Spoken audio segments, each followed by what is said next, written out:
देखो बच्चों 16th question में क्या कहा गया है, आपको 3 की पावर 2x माइनस वाई की वैल्यू 243 गिवन है और 3 raise to power x plus y की वैल्यू कितनी है 81। तो x की वैल्यू आपको बतानी है। तो यहाँ से 243 क्या होता है बचाओ, 3 की पावर 5 होता है ना, और 81 क्या होता है 3 की पावर 4। ऐसा मैं क्यों लिख रहा हूँ, क्योंकि दोनों तरफ अपने को बेस सेम बनाने हैं। देखो 3 और 3 अगर बेस सेम होगी तो पावर भी क्या होगी सेम, यानी 2x माइनस वाई की वैल्यू कितनी आ गई बच्चों 5, और यहाँ से x प्लस वाई की वैल्यू कितनी आ जाएगी 4। दोनों इक्वेशन को क्या कर दो, ऐड कर दो। ऐड करते ही y माइनस वाई कट जाएगा, ये कितना हो गया 3x इक्वल टू 9। x की वैल्यू कितनी आ गई 3, x की वैल्यू आ गई 3, सी ऑप्शन। क्वेश्चन नंबर 17 देखो, for what value of k will the equations, ये दो इक्वेशन दे रखी है और इसके सॉल्यूशन कैसे बच्चों यूनिक सॉल्यूशन। यूनिक सॉल्यूशन के लिए आपको रूल पता है ना, a1 by a2 is not equal to b1 by b2। Unique solution के लिए कंडीशन होती है। तो a1 का मतलब क्या, यहाँ पे x का कोफिशिएंट, और इस इक्वेशन में x का कोफिशिएंट, यहाँ y का कोफिशिएंट कितना बच्चों 2, और यहाँ y का कोफिशिएंट कितना 1। ये क्या होने चाहिए आपस में दोनों रेशो नॉट इक्वल। तो यानी कि k क्रॉस मल्टीप्लाई करो, k is not equal to 3 टू जा 6। k की वैल्यू बच्चों 6 नहीं होनी चाहिए, तो k की वैल्यू 6 नहीं होनी चाहिए। ये अपने क्वेश्चन का क्या आएगा, आंसर आएगा।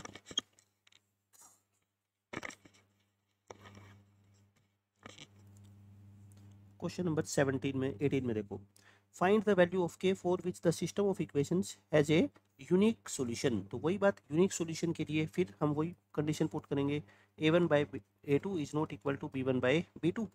तो a1 यानी कि 6, यहाँ पे x का coefficient k is not equal to b1 यानी y का कोफिशिएंट, और यहाँ बच्चों y का कोफिशिएंट कितना है -1। तो 6 by k is not equal to, minus से माइनस काट दो, ठीक है। ये कितना आ गया बताओ, 2k is not equal to 6, यानी कि k की वैल्यू 3 नहीं होनी चाहिए। k की वैल्यू बच्चों 3 नहीं होनी चाहिए। तो फिर कौन सा ऑप्शन आएगा देख लो, आपका ऑप्शन नंबर बी आ जाएगा। 19th क्वेश्चन में क्या कहा गया है, the sum of two numbers is 80। दो नंबर है उनका सम कितना है 80 है। इफ द लार्जर नंबर, देखो जो बड़ा नंबर है वो सिंपल सी बात है, बड़ा तो होगा छोटे वाले से, कितना बड़ा है या क्या रिलेशन है उन दोनों में, लार्जर और स्मॉलर नंबर में, ये अपने को गिवन है। The larger number exceeds, exceeds का मतलब क्या होता है ज्यादा, the larger number exceeds 4 times the smaller number by 5। इसका मतलब क्या होता है कि जो लार्जर नंबर है ना बच्चों, लार्जर नंबर वो स्मॉलर नंबर के 4 टाइम्स से, 4 टाइम्स दी स्मॉलर नंबर, यानी ऐसे मैं लिख देता हूँ लैंग्वेज इसकी, 4 टाइम्स स्मॉलर नंबर से भी कितना बड़ा है 5। तो यानी कि इससे भी 5 बड़ा है, ये क्वेश्चन में कहा गया है। और आपसे क्या पूछा है बच्चों, स्मॉलर नंबर पूछा है।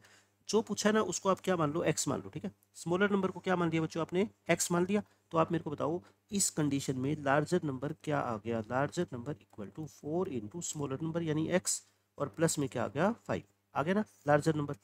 लार्जर बच्चों क्या आ गया x, और स्मॉलर लार्जर आ गया ये 4x प्लस 5, और स्मॉलर को आपने क्या माना था x। अब मुझे बताओ दोनों नंबर का सम आपको क्वेश्चन में कितना दे रखा है, अकॉर्डिंग टू क्वेश्चन सम कितना है 80। तो लार्जर और स्मॉलर को ऐड करना, स्मॉलर प्लस लार्जर की वैल्यू कितनी है बच्चों 80, तो ये कितना आ गया 5x is equal to 75, x की वैल्यू कितनी आ गई 15। 15 इस क्वेश्चन का आंसर हो जाएगा। इस क्वेश्चन में देखो 20th क्वेश्चन में क्या बोला गया है, ये एक इक्वेशन है स्ट्रेट लाइन की। ये कैसी लाइन है, जो एक्स एक्सिस के पैरेलल है, जो वाई एक्सिस के पैरेलल है, या जो ओरिजिन से पास होती है, या इनमें से कोई नहीं। बच्चों जो लाइन एक्स एक्सिस के पास पैरेलल होगी ना, तो उसकी equation y is equal to 3, y is equal to 5, y is equal to -9, y is equal to 10/3 ऐसी होती है ना। जो इक्वेशन एक्स एक्सिस के पैरेलल होती है उसमें एक्स वाली टर्म नहीं होती, ऐसी इक्वेशन होती है। और जो वाई एक्सिस के पैरेलल होती है उसकी इक्वेशन क्या होती है, x is equal to 3, x is equal to 5, x is equal to -9, x is equal to 10/3। जो इक्वेशन वाई एक्सिस के पैरेलल होती है उसमें वाई जो वेरिएबल होता है वो नहीं होता, और जो एक्स एक्सिस के पैरेलल होती है उसमें बच्चों एक्स वेरिएबल नहीं होता। तो इसमें तो दोनों है, इसका मतलब पहला ऑप्शन, और ये तो नहीं हो सकता। ये इक्वेशन ओरिजिन से पास होती है। बच्चों ओरिजिन से पास कौन सी लाइन होती है जिसमें कोई कांस्टेंट टर्म नहीं होती, देखो ओरिजिन से पास होने का मतलब क्या होता है, ओरिजिन से पास होने का मतलब होता है कि जब आप इसमें 0 0 पुट करोगे, यानी कि ओरिजिन के कोऑर्डिनेट पुट करोगे, तो ये इक्वेशन सेटिस्फाई हो जाएगी। और आप देखना ये इक्वेशन सेटिस्फाई हो रही है ना, 0 इक्वल टू 0। इसका मतलब ये लाइन कहाँ से पास होती है, ओरिजिन से पास होती है। तो इस क्वेश्चन का आंसर क्या आएगा, ऑप्शन नंबर सी आ जाएगा। अब ये क्वेश्चन देखो, the sum of the squares, the sum of the squares of two numbers is 100 and their ratio is 3:4। यानी कि आपको दो नंबर का क्या दे रखा है बच्चों, रेशियो दे रखा है। फर्स्ट नंबर को आप क्या मान लो 3x मान लो, रेशियो दे रखा है तो क्या लगा दिया करो, उसके आगे बस x लगा दिया करो, है ना। सेकंड नंबर को क्या मान लो 4x मान लो। अब आप मेरे को बताओ क्या गिवन है क्वेश्चन में। क्वेश्चन के अकॉर्डिंग दोनों नंबर का सम नहीं, दोनों नंबर के स्क्वायर का सम 100 है, यानी कि फर्स्ट नंबर का स्क्वायर करो, ऐसे होल स्क्वायर करना है, ठीक है। सेकंड नंबर का होल स्क्वायर करो और दोनों का सम कितना है 100। तो ये कितना आगे बोलो 9x square plus 16x square equal to 100, 25x square 100। तो x स्क्वायर कितना आ गया 100/25 यानी कि 4। तो x की वैल्यू कितनी आ गई बच्चों 2 आ गई। x की वैल्यू अगर 2 आ गई तो आप मेरे को बताओ फर्स्ट नंबर कितना आएगा। फर्स्ट नंबर या फर्स्ट नंबर अलग अलग निकाल लो, 3 इंटू एक्स यानी कि 6, और सेकंड नंबर आपका क्या आ जाएगा 4 इंटू एक्स यानी 8। तो दोनों का आपसे क्या पूछा गया है सम। सम कितना आ गया बोलो इनका 14, 6 प्लस 8 कितना आ गया 14, सम पूछा गया, ठीक है। बट आपको ऐसे करने की जरूरत नहीं होती। सम अगर आपको निकालना है ना, अलग अलग नंबर मत निकालो आप, दोनों नंबर का सम कितना है बताओ 3x प्लस 4x 7x है ना, और बस x की वैल्यू कितनी निकाली थी अभी हमने 2, तो आंसर डायरेक्ट कितना आ जाएगा 14। तो टाइम वेस्ट अपने को नहीं करना। अगर दोनों नंबर का सम पूछा है तो आपको अलग अलग नंबर निकाल के ऐड करने की जरूरत नहीं है, बल्कि x की फॉर्म में ही दोनों नंबर को ऐड करके एक ही बार में x की आप वैल्यू पुट कर दो, आंसर तो सेम ही आना है। 22nd क्वेश्चन देखो, ये क्वेश्चन इंपॉर्टेंट है। इसमें ये बोला गया है आपसे कि x plus y is equal to 5 जो स्ट्रेट लाइन है ना, उसका ग्राफ कैसा हो सकता है। इन चारों में से इसका ग्राफ कैसा हो सकता है। पहले तो आप ये बताओ, ये ग्राफ मैंने आपको बताया ना क्लास के अंदर, ये किसका ग्राफ होता है बताओ, y is equal to minus x का ग्राफ होता है। ये ग्राफ तो हो नहीं सकता, क्यों, क्योंकि ये लाइन कहाँ से पास होती हुई दिखाई दे रही है ओरिजिन से, और ये लाइन तो ओरिजिन इस लाइन को तो सेटिस्फाई नहीं करता, ये नहीं हो सकता। ये ग्राफ ये ग्राफ क्यों नहीं हो सकता, क्योंकि देखो ये लाइन कहाँ से पास हो रही है बताओ, एक्स एक्सिस से। एक्स एक्सिस से पास हो रही है तो कोई ना कोई यहाँ पे क्या होगा पॉइंट। मैं आपको ये बताता हूँ कि ये इस लाइन का ग्राफ चेक करने का सबसे आसान तरीका क्या है। अगर मान लो आप कहते हो ये लाइन है तो x plus y is equal to क्या होगा 5 होगा। अब यहाँ पे x की कुछ ना कुछ तो वैल्यू होगी, बट y क्या होगा इस पॉइंट पे 0। एक्स एक्सिस के ऊपर y की वैल्यू क्या होती है 0, और y की वैल्यू 0 होगी तो x कितना होगा 5। लेकिन हमें कंफर्म थोड़ी पता है कि ये वाला पॉइंट 5 ही है, हमें नहीं पता ना, तो इसका मतलब ये इस इक्वेशन का ग्राफ नहीं हो सकता। ये बच्चों क्यों नहीं हो सकता, देखो यहाँ पे मैं आपको इसको ना थोड़ा सिंप्लीफाई करके बताता हूँ कि ये इक्वेशन होती कैसे है। आप है ना मेरे कहने पे इस इधर 1 बना लिया करो राइट हैंड साइड में, तो इसको 5 से क्या कर दो डिवाइड। तो x/5 plus y/5 is equal to क्या होता है 1। अब ये जो x के नीचे नंबर लिखा हुआ है ना, जो x के नीचे ये नंबर लिखा हुआ है, इसको बोलते हैं बच्चों x इंटरसेप्ट। x intercept. और जो y के नीचे नंबर लिखा हुआ होता है इसको बोलते हैं y इंटरसेप्ट। ये x इंटरसेप्ट और y इंटरसेप्ट क्या होते हैं देखो मैं बताता हूँ आपको। मान लो ये लाइन x एक्सिस को a पॉइंट पे कट करती है, कहाँ पे कट करती है a पॉइंट पे, और y एक्सिस को b पॉइंट पे कट करती है। तो इस पॉइंट के कोऑर्डिनेट क्या होंगे, यहाँ पे y तो क्या होगा बच्चों 0, y तो 0 होगा, और x कुछ तो रहा होगा, मान लो x 5 रहा होगा। तो इस x कोऑर्डिनेट को क्या बोलते हैं, इस लाइन का x इंटरसेप्ट बोलते हैं, ठीक है। ऐसे ये डिस्टेंस मान लो 5 है और ये डिस्टेंस 5 है, तो ये पॉइंट क्या हो जाएगा 0,5, क्योंकि y एक्सिस के ऊपर पॉइंट है। तो मुझे ये लग रहा है कि ये ऑप्शन अपना करेक्ट है, क्यों, क्योंकि इसका ग्राफ ऐसा बनना पॉसिबल है।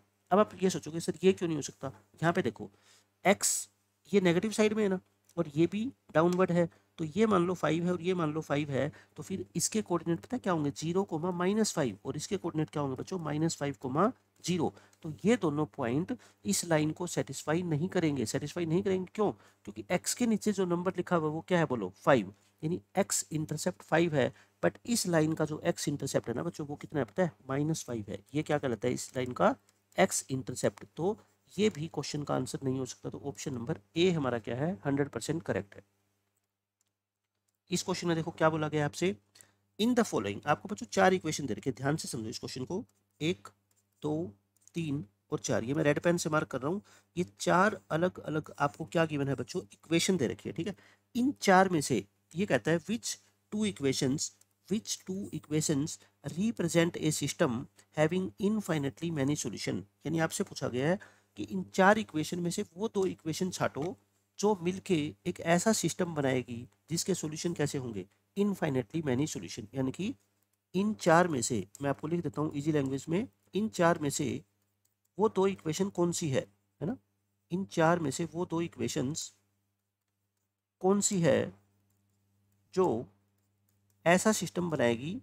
यानी कि सिस्टम क्या होता है, 2 लीनियर इक्वेशन का ग्रुप ऐसा सिस्टम बनाएगी जिसके इनफाइनेटली मैनी सॉल्यूशन हो। अब आप देख के ही बता सकते हो इनफाइनेटली मैनी सॉल्यूशंस में बच्चों क्या होता है, तीनों रेशो सेम होते हैं ना, यानी कि a1/a2 इनफाइनेटली मैनी सोल्यूशन का मतलब इक्वल टू b1/b2 और इक्वल टू c1/c2, ऐसा होता है सिस्टम। तो अब आप मेरे को ये बताओ, क्या पहली एक इक्वेशन को उठा लो, है ना, पहली इक्वेशन और दूसरी इक्वेशन हो सकती है क्या? ये तो बिल्कुल नहीं हो सकती, क्योंकि पहली इक्वेशन में देखो 2/3, 4/6 और 7/10 क्या तीनों इक्वल है? ये दोनों तो आपकी बात मान ली इक्वल है, बट ये तो इक्वल नहीं है ना। इसका मतलब पहली और दूसरी इक्वेशन तो नहीं हो सकती, यानी कि ऑप्शन नंबर ए तो नहीं हो सकता। ठीक है, अब आप इनको ध्यान से देखो जरा, इन दोनों इक्वेशन को आप देखते ही बता दोगे, इतना लेंथी क्वेश्चन है ही नहीं। देखना, आप बच्चों स्ट्रेट फॉरवर्ड देखो, यहाँ पे 3 है, यहाँ पे क्या है 6 है, डबल किया गया है, यहाँ -1 है, यहाँ -2 है, और यहाँ 2 है और यहाँ 4 है, मतलब कि हर बार डबल 2 से मल्टीप्लाई किया गया। तो 3 बाय क्या करो आप 6, इसका कोफिशिएंट y का -1, यहाँ y का कोफिशिएंट -2, और यहाँ 2 और यहाँ 4, और ये तीनों रेशियो क्या है बताओ? इक्वल है ना। इक्वल है तो मतलब इस सिस्टम का जो सॉल्यूशन होगा वो कैसा होगा? इनफाइनाइट होगा। तो कौन सी इक्वेशन मिलकर बनाएगी 3 और 4, यानी कि ऑप्शन नंबर क्या आ गया बी। तो कहने का मतलब ये है, अगर इन दोनों इक्वेशन को मिला के 3 और 4 को मैं एक सिस्टम लिखूं इक्वेशंस का ये वाला, तो इसके जो सॉल्यूशन है बच्चों वो क्या है? इनफाइनेटली मैनी सॉल्यूशंस है, ये पूछा गया है आपसे। ठीक है, तो आप देख के बहुत आसानी से बता सकते हो अगर आपको ये वाला रूल पता है तो। क्वेश्चन नंबर 24, ये भी अच्छा क्वेश्चन है। इसमें कहता है consider the following two sets of equations, यानी कि अपने को दो सेट दे रखे हैं, इसका नाम है सेट 1 और इसका नाम है सेट 2। इसमें भी दो इक्वेशन है और इसमें भी क्या है? दो इक्वेशन है। दो अलग अलग सिस्टम दे रखे हैं, इसको सेट्स बोल दो या क्या बोल दो बच्चों? सिस्टम बोल दो। ठीक है, दो अलग अलग अपने को सिस्टम गिवन है लीनियर इक्वेशन के। फिर कहता है बोथ, आपको दो स्टेटमेंट कंसीडर करनी है, सेट 1 और सेट 2 दोनों के यूनिक सॉल्यूशन है, या सेट 1 का यूनिक सॉल्यूशन है और सेट 2 के इनफाइनेटली मैनी सॉल्यूशन है, या सेट 2 का यूनिक सॉल्यूशन है और सेट 1 का बच्चों इनफाइनेटली मैनी सॉल्यूशन है, ये दे रखा है, या दोनों में से कोई नहीं जिनके यूनिक सॉल्यूशन है। तो एक बार हम ना चेक कर लेते हैं कि सेट 1 के सॉल्यूशन है कैसे। सेट 1 को मैं पहले सोल्व करके आपको बताता हूँ और फिर मैं आपको बताता हूँ सेट 2 को। अलग अलग चेक करो, फिर आपको कहानी समझ आएगी।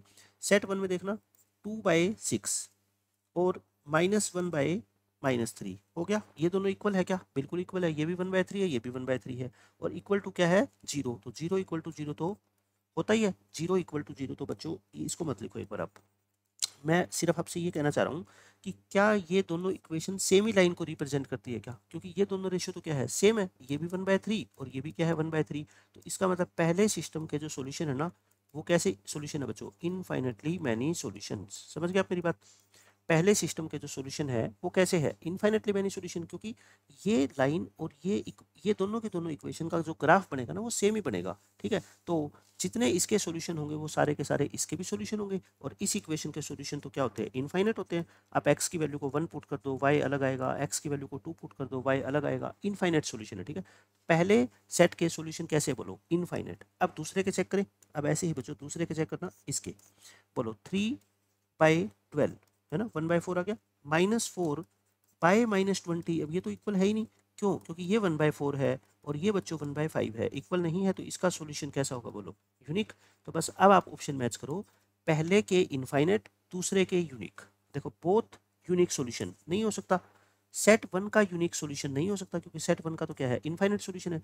सेट 2 का यूनिक सॉल्यूशन है, बिल्कुल सही है, और सेट 1 के इनफाइनेट नंबर ऑफ सॉल्यूशन है। ऑप्शन नंबर सी आपका क्या है? ठीक है, तो सी आंसर आ गया अपना। ये क्वेश्चन पढ़ो, इन ए साइक्लिक क्वाड्रिलेटरल ABCD, आपको चारों एंगल दे रखे हैं और x की वैल्यू निकालनी है। जो साइक्लिक क्वाड्रिलेटरल की डेफिनेशन क्या होती है? एक ऐसा क्वाड्रिलेटरल जिसके चारों के चारों वर्टिसेस कहाँ पे होते हैं? सर्कल के ऊपर होते हैं। मैं ये डायग्राम आपको बना के दिखा रहा हूँ।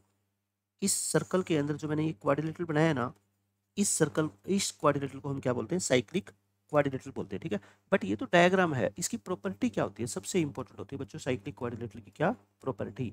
इसकी प्रॉपर्टी ये होती है कि जो अपोजिट एंगल होते हैं ना, ये वाला और ये वाला एंगल, ये इक्वल नहीं होते, इन दोनों का सम कितना होता है? 180 होता है। साइक्लिक क्वाड्रिलेटरल में अपोजिट एंगल्स का सम हमेशा कितना होता है? 180। ए और सी का, बी और डी का, यानी कि इसको क्या बोलते हैं? Opposite angles are supplementary. ये बात हमेशा याद रखना, साइक्लिक क्वाड्रिलेटरल में बच्चों अपोजिट एंगल कैसे होते हैं? सप्लीमेंट्री। सप्लीमेंट्री एंगल किसको बोलते हैं? जिन दो एंगल का सम 180 होता है उन दो एंगल को बच्चों सप्लीमेंट्री बोलते हैं। ठीक है, तो यहाँ पे बोलो ए और सी का सम, ए और ये रहा सी, तो ए प्लस सी का सम बोलो कितना होना चाहिए? 180 होना चाहिए ना, क्योंकि अपोजिट एंगल का सम 180 होता है। इसको सोल्व करना, 2x + 2y इक्वल टू, ये 4 और 10 कितने हो गए 14, ये 14 इधर आके क्या हो जाएंगे माइनस, तो यानी कि इक्वेशन आ गई अपने पास 2x plus 2y equal to 166। 2 को मैं लेके कैंसिल कर दे, थोड़ा छोटा हो जाएगा क्वेश्चन को सोल्व करना है ना, 2 को मैं लेके कैंसिल कर दो, ये अपनी क्या आ गई बच्चों फर्स्ट इक्वेशन आ गई। ठीक है, ये कहाँ से आई, पुट किया मैंने ए और सी के सम को कितना 180। ठीक है, ए और सी के सम को 180 पुट कर दिया। अब आप बच्चों दूसरी इक्वेशन बनाओ, पी और डी के सम को क्या पुट करो 180, एंगल बी, ये वाला एंगल बी और एंगल डी का सम कितना होगा 180 होगा, तो पुट करना y plus 3 plus 4x plus 5, इन दोनों का सम भी कितना होगा 180, तो यानी कि 4x plus y is equal to बताओ 180 में से 8 गए 172 लिख दूँ, ये क्या आ गई सेकंड इक्वेशन। अब दोनों इक्वेशन को क्या करना चाहिए बोलो सब्ट्रैक्ट, सब्ट्रैक्ट क्यों, क्योंकि यहाँ पे भी प्लस वाई है यहाँ पे भी प्लस वाई है, तो मैं सेकंड में से फर्स्ट इक्वेशन को क्या कर रहा हूँ माइनस कर रहा हूँ। ठीक, क्योंकि मेरे को पॉजिटिव वैल्यू मिल जाएगी, तो बोलो 4x माइनस एक्स, और वाई से वाई तो कट ही जाएगा, और 172 में से 83 क्या कर दो माइनस, तो ये कितना आ गया 3x, और ये कितना आएगा बच्चों आपका 72 और 17, 72 और 17 89 हो गया, ये कितना आएगा 89। एक बार कैलकुलेशन हम चेक कर लेते हैं 83, 2x प्लस ये 14 हो गए, 14 माइनस करोगे 166 आएगा, और 166 को 2 से डिवाइड करोगे तो कितना आएगा 83, ये भी ठीक है। और p और d को ऐड करोगे आप तो 4x plus 5, 4x plus y equal to 3 और 5 8, 8 माइनस करोगे इसमें से 172 आ गया। ठीक है, बिल्कुल 172 में से 83 माइनस करोगे तो कितना आएगा अपना 72, और 17 यहाँ से बचेंगे 89। ठीक है, बिल्कुल, तो x की वैल्यू कितनी आ गई 89/3, 89/3 डिग्री, तो ऑप्शन नंबर क्या आ जाएगा आपका डी आ जाएगा, ऑप्शन नंबर डी आएगा। सिर्फ आपको प्रॉपर्टी क्या लगानी है, साइक्लिक क्वाड्रिलेटरल में अपोजिट एंगल का सम 180 होता है, और उसके बाद ये दो लीनियर इक्वेशन आ जाएगी, इन दोनों को आप आसानी से सोल्व कर लो, आंसर आपका आ जाएगा। नेक्स्ट क्वेश्चन देखो बच्चों, इसमें क्या कहता है द सिस्टम ऑफ इक्वेशन, दो इक्वेशन दे रखे आपको, एक ये और एक ये, इसके कैसे सॉल्यूशन है निकाल लेते हैं एक बार। x प्लस वाई की वैल्यू है 10 और 2x प्लस 3y की वैल्यू कितनी है 20, तो यहाँ पे तो अपने को दिख रहा है देखना 1/2 और ये 1/3, ये इक्वल नहीं है ना, तो इक्वल नहीं है तो बच्चों सॉल्यूशन कैसा होता है बोलो यूनिक सॉल्यूशन। यूनिक सॉल्यूशन का मतलब क्या होता है exactly one solution, option number क्या आएगा बी आ जाएगा। ये आसान सा क्वेश्चन है, इसमें आपको ये एक इक्वेशन दे रखी है और x की वैल्यू निकालनी है, तो क्रॉस मल्टीप्लाई कर दो, सिंपल है ना, सिंपल क्रॉस मल्टीप्लाई करो, 5 की मल्टीप्लाई इधर कर दो 0.4x माइनस 3, अच्छा ये ध्यान रखना ये माइनस का साइन लगा हुआ है, ठीक है, तो -7 की मल्टीप्लाई इधर कर दो, ऐसे बोलो 0.4 की मल्टीप्लाई अगर आप 5 से करते हो, देखो अगर कंफ्यूजन होती है ना आपको ऐसे, तो 0.4 को 4/10 लिख लिया करो, ठीक है, 4 5 जा 20, 20/10 कितना आ गया 2, तो यानी कि ये कितना हो जाएगा 2x माइनस 5 3 जा 15। अच्छा 7 की मल्टीप्लाई अगर 1.5 से करोगे, 1.5 का मतलब क्या होता है 15/10, 105/10 यानी कि 10.5 आ जाएगा, 10.5 यानी माइनस का 10.5 आएगा, और माइनस का कितना आएगा 63। अब x वाली टर्म को एक तरफ कर ले, 2x plus 10.5x equal to -63 plus 15 यानी कि माइनस के 48 आ गया, माइनस के 48 आएगा। अच्छा यहाँ से कितना आएगा बोलो 12.5 आ जाएगा, और इक्वल टू माइनस के 48, 12.5 को अपन 25/2 लिख सकते हैं ना, एक ही बात है 25 का हाफ ही तो होता है ये, x कितना आएगा -48, और ये 25/2 इधर आके 2/25 माइनस के 96/25, ऑप्शन नंबर क्या आ जाएगा बी। सिर्फ आपको कैलकुलेशन करनी है बच्चों और कुछ भी नहीं है इस क्वेश्चन में, ना कोई रूल है, क्रॉस मल्टीप्लाई करो कैलकुलेट करो आंसर आ जाएगा। ये अच्छा क्वेश्चन है, देखो इसमें क्या कहा गया है the solution of the equations, आपको सॉल्यूशन बताना है मतलब एक्स और वाई की वैल्यू बतानी है। देखो दोनों तरफ बेस को आपको क्या करना पड़ेगा सेम, यहाँ 4 की पावर x प्लस वाई है, और यहाँ बच्चों क्या है 1/8 है। अब इस 1/8 को पहले तो क्या लिख दो 8 की पावर -1 लिख दे, है ना, ये लिख दे। अब 4 और 8 में तो कोई ऐसा हम बना ही नहीं सकते कि 4 की कितनी पावर करें कि 8 आ जाए, 4 को आप क्या लिख दो 2 की पावर 2 लिख सकते हो ना, 4 को मैंने क्या लिख दिया बच्चों 2 की पावर 2, और 8 को मैंने क्या लिख दिया 2 की पावर 3, और पावर -1 तो पहले ही है। तो अब बताओ बेस सेम हो गए, बेस सेम हो गए तो पावर भी क्या होगी बच्चों सेम, यानी कि 2x प्लस 2y की वैल्यू कितनी होगी -3। एक इक्वेशन आ गई, एक इक्वेशन आ गई, दूसरी इक्वेशन भी सेम इसी तरह से बना लो। यहाँ से ये क्या गिवन आपको बताओ 4 की power x minus y equal to 1/2, 1/2 को तो लिख दो 2 की पावर -1, और इस 4 को क्या लिख दो 2 की पावर 2 लिख दे, और ये x माइनस वाई तो पहले है ही, पावर को इक्वेट करना तो क्या आ गया 2x minus 2y equal to बच्चों क्या आ गया -1। सेकंड इक्वेशन आ गई। अब बोलो सेकंड और फर्स्ट इक्वेशन को क्या करना चाहिए ऐड कर दे, ऐड करोगे तो ये -2y प्लस 2y क्या हो जाएगा, कैंसिल। तो फर्स्ट और सेकंड इक्वेशन को ऐड कर रहा हूँ मैं, तो 2x प्लस 2x कितना हो गया 4x, और उधर है बच्चों -3, यहाँ -1, तो माइनस के 4, x की वैल्यू कितनी आ गई -1, x आ गया -1। इस x को बच्चों पुट कर दो किस में, फर्स्ट इक्वेशन में या सेकंड में कर दो।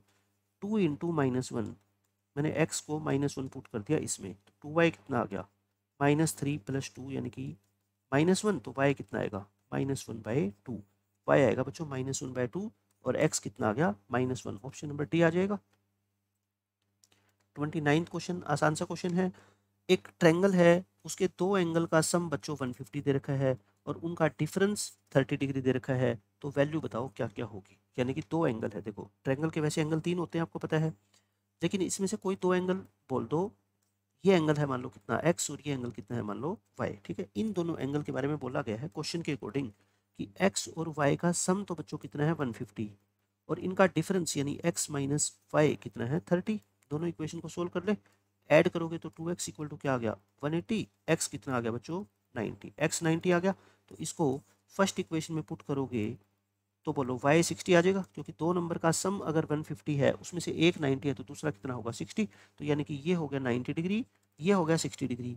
थर्ड एंगल निकालना है अपने को, ये है ना, तीनों एंगल बताने हैं। तो एंगल ए क्या होगा बोलो, 180 में से ये 90 माइनस कर दो और ये 60 माइनस कर दो, बाकी क्या बचेगा ए बच जाएगा। तो तीनों एंगल कितने होंगे 30 60 90, देख लो कौन सा 30 60 90, ऑप्शन नंबर क्या हो जाएगा बी हो जाएगा।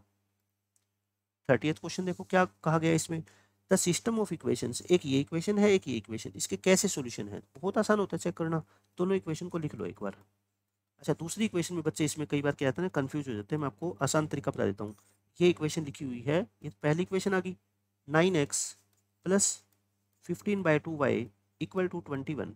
आप तीनों टर्म को 1 2 3 यानी कि दोनों तरफ क्या कर दो आप 2 से मल्टीप्लाई कर दो, या आप एल्शियम बोल दो, एल्शियम ले लो है ना, 2 से मल्टीप्लाई करोगे ये क्या हो जाएगा 18, और ये क्या हो जाएगा 15, और 21 को 2 से मल्टीप्लाई करो कितना आ गया 42। दो इक्वेशन आ गई। अब आपको चेक करने में आसानी होगी, क्योंकि देखो 6/18 करोगे, 5/15 करोगे और 11/12 करोगे। अब आप मेरे को बताओ पहले दो रेशो इक्वल है क्या, बिल्कुल है, क्योंकि ये भी क्या होता है 1/3 और ये भी क्या होता है 1/3। बट बच्चों अच्छा ये 11 था और ये कितना था अपना 42 था क्या, ये कितना था 42, 11 21 का डबल, ठीक है। बट ये तो इक्वल नहीं है, 11/42 तो नहीं होता 1/3 के इक्वल, तो यानी पहले दो रेशो इक्वल, तीसरा इक्वल नहीं है, तो उस केस में क्या होता है बच्चों नो सॉल्यूशन, नो सॉल्यूशन, ये पूरा ऑप्शन है, ठीक है। क्वेश्चन नंबर 30 का क्या आ जाएगा, ऑप्शन नंबर बी आ जाएगा।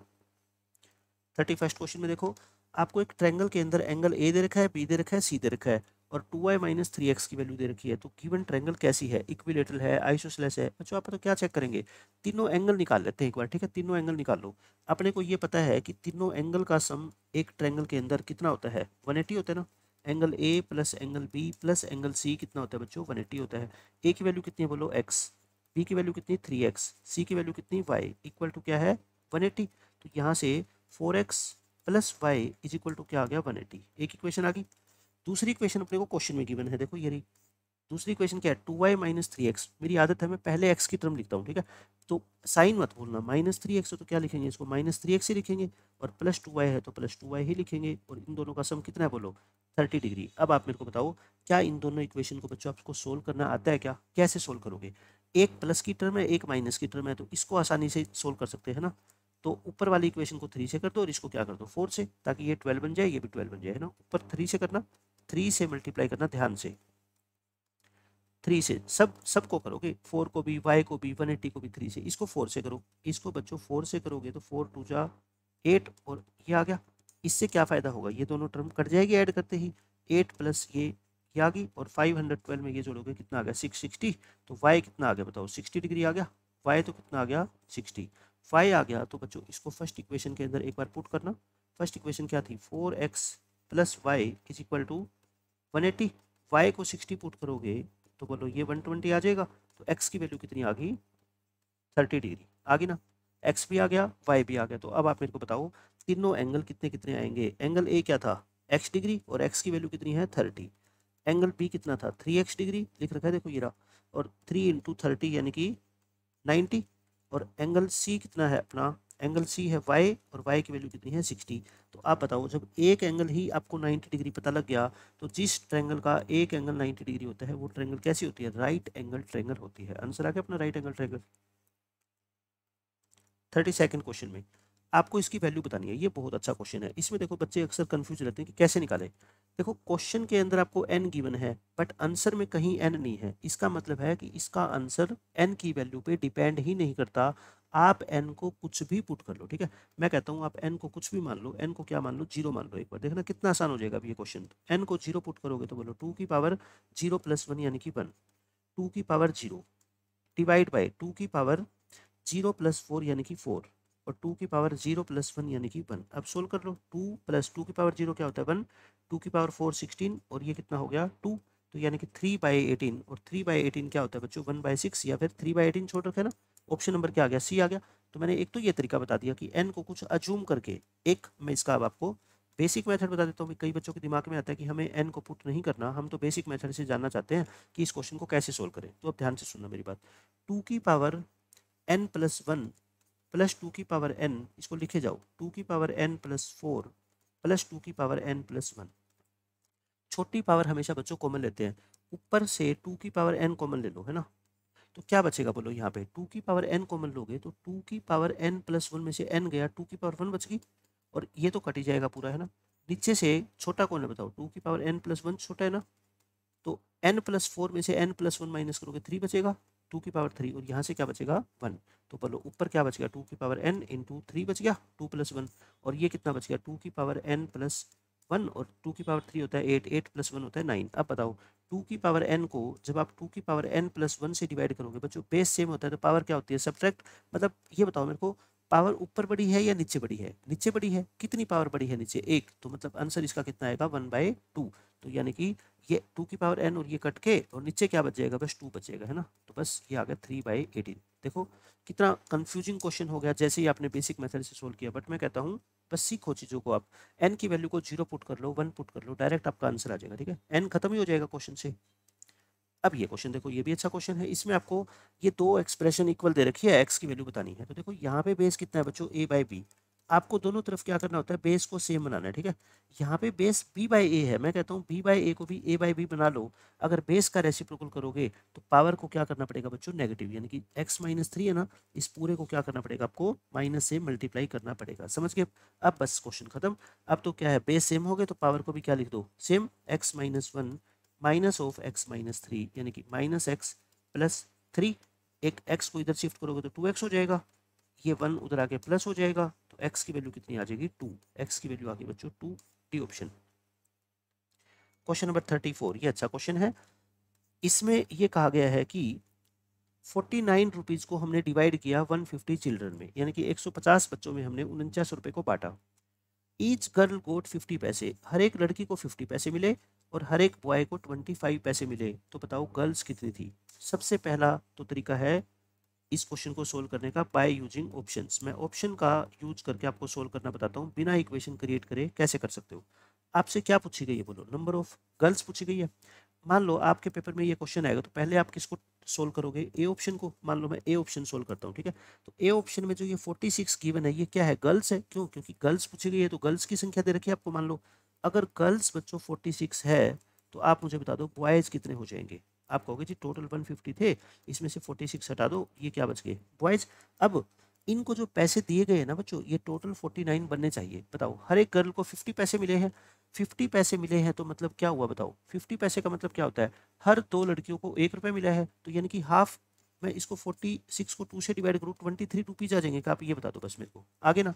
अब हर लड़के को 25 पैसे मिले हैं, 25 पैसे का मतलब क्या होता है बच्चों 1/4 रुपीज़। 25 पैसे का मतलब क्या होता है 1/4 रुपीज़ होता है। तो यानी कि इसको 4 से मैं अगर डिवाइड कर दूंगा तो यानी कि कितने आ जाएंगे ये 26 आ जाएंगे। क्या 26 रुपये। सभी लड़कों को मिला के 26 मिले हैं, सभी लड़कियों को मिला के 23 मिले हैं। तो टोटल कितना हो गया बोलो 23 प्लस 26 49 और यही 49 क्वेश्चन में दे रखा है। इसका मतलब ऑप्शन नंबर ए करेक्ट हो गया, ठीक है। तो आपको कुछ भी आगे बढ़ने की जरूरत ही नहीं है, अपना आंसर ही आ गया। बट इसका मैं बताता हूँ अब आपको बेसिक मेथड। बेसिक मेथड देखो, मुझे ये नहीं पता क्लास में गर्ल्स कितनी है बॉयज़ कितने हैं, मैं लेट कर देता हूँ नंबर ऑफ गर्ल्स पूछी है तो नंबर ऑफ गर्ल्स को स्ट्रेट फॉरवर्ड क्या मान लो, एक्स मान लो। तो फिर आप मेरे को बताओ बच्चों नंबर ऑफ बॉयज़ कितने होंगे, number of boys 150 minus x हो जाएंगे क्योंकि टोटल 150 थे। अब इनको टोटल कितना पैसा दिया गया है, टोटल मनी, टोटल मनी देखो हर एक गर्ल को 50 पैसे मिले हैं, तो गर्ल है एक्स तो एक्स इंटू 50 इतने पैसे हो गए। हर एक बॉय को 25 पैसे मिले हैं तो नंबर ऑफ बॉयज़ को 25 पैसे से मल्टीप्लाई कर दो, इतने पैसे इनको मिल गए। अब आप मेरे को बताओ ये अगर पैसे में है तो इसके भी पैसे बनाओ, 4900 पैसे हो गए, ये हो गए ना। तो यानी कि इसको किसके इक्वल रख दो बच्चों, 4900 के इक्वल रख दो और एक्स की वैल्यू निकाल लो। बहुत आसान क्वेश्चन है। ये 25 को इससे क्या कर देंगे हम, मल्टीप्लाई कर देंगे और ये 25 क्या आ जाएगा, माइनस के 25 एक्स आ जाएगा। ये हो गया।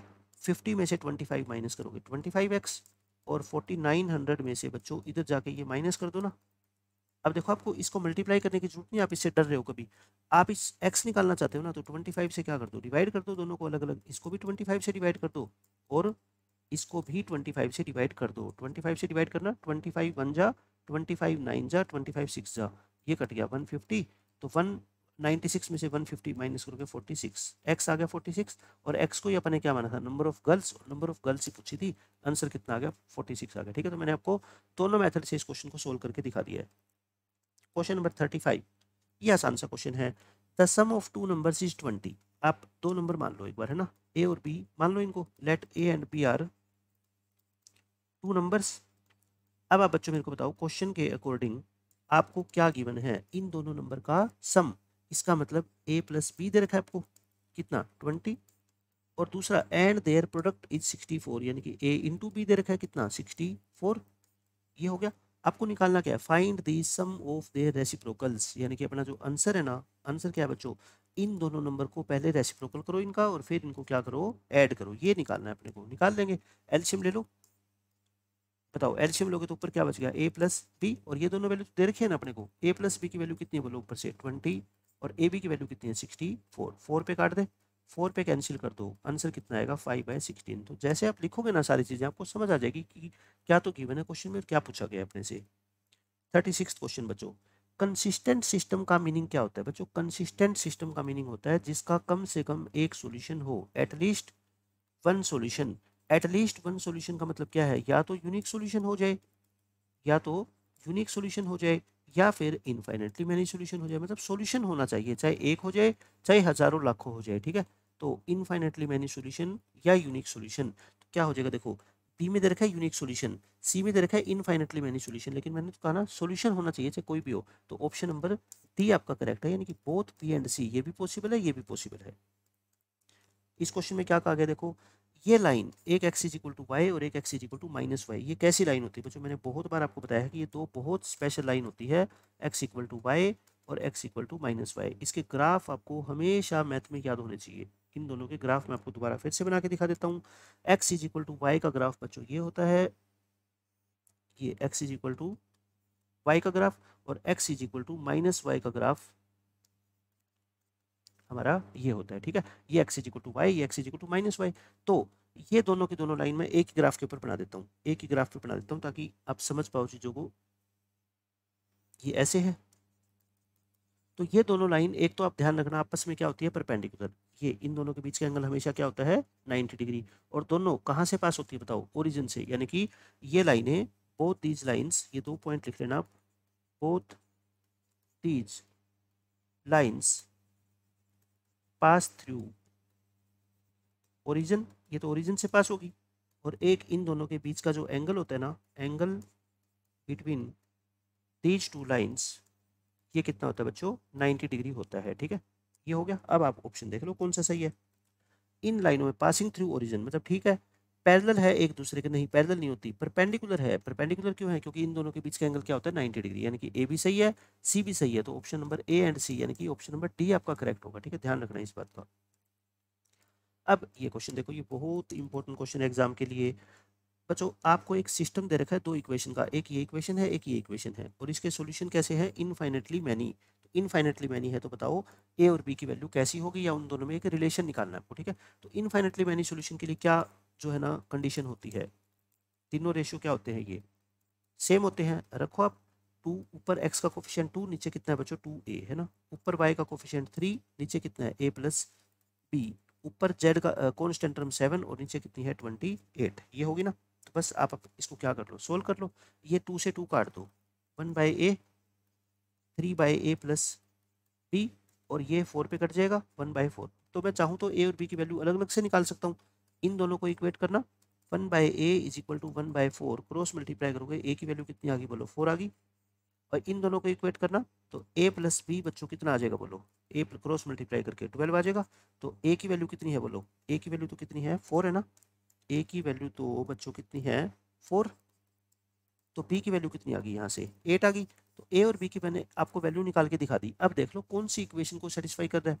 आप ये बताओ जो b है ना, b ये a का डबल है क्या, b की वैल्यू 8 है और a की वैल्यू 4 है, मतलब b a का डबल है, और ये क्या लिख रखा है b is double of a, तो मतलब ऑप्शन नंबर क्या आ गया, b आ गया। कुछ सोचने की जरूरत नहीं है ना। आप देख लो, अगर आपको ऐसे नहीं समझ आता ना, ऑप्शन नंबर ए चेक करो, आपको डाउट है कि ए सही है कि बी सही है, ठीक है, इसमें वैल्यू पुट करके देखना, ए को कितना पुट करो 4 और बी को कितना पुट करो 8, बताओ ये सही है क्या गलत है।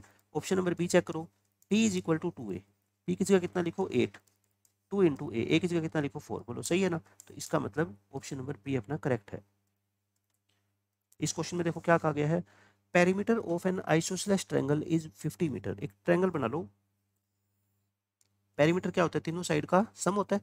इस ट्रायंगल का बच्चों पेरीमीटर क्या है आपका 50 मीटर है, और ये ट्रायंगल आइसोसेलेस है, मतलब कि दो साइड इक्वल है, मान लेता हूं मैं ये और ये साइड क्या है इक्वल है। देखो क्या गिवन है, if each equal side is double of the base, यानी कि जो ये दोनों इक्वल साइड है ना बच्चों, ये बेस से डबल है। मैं बेस को अगर x मान लूं तो बोलो ये क्या होगी इसकी डबल, और ये भी क्या होगी इसकी डबल, क्योंकि ये दोनों साइड क्या है इक्वल है, बेस से डबल है। तो तीनों साइड की लेंथ बता दो। आप मेरे को बताओ, कितना आसान क्वेश्चन हो गया। पेरीमीटर क्या होता है बताओ इस ट्रायंगल का, पेरीमीटर का मतलब होता है बच्चों तीनों साइड का सम, तो यानी कि x plus 2x plus 2x कितना हो गया 5x, और क्वेश्चन के अकॉर्डिंग बच्चों पेरीमीटर क्या दे रखा है अपने को 50, तो x की वैल्यू कितनी आ गई बताओ 10 आ गई, x की वैल्यू 10 आ गई, तो ये साइड कितनी आएगी बोलो 10, ये इसका डबल यानी कि 20, ये इसका डबल यानी कि 20, तो 10 20 20, देख लो 10 20 20, ऑप्शन नंबर क्या आ जाएगा बी आ जाएगा।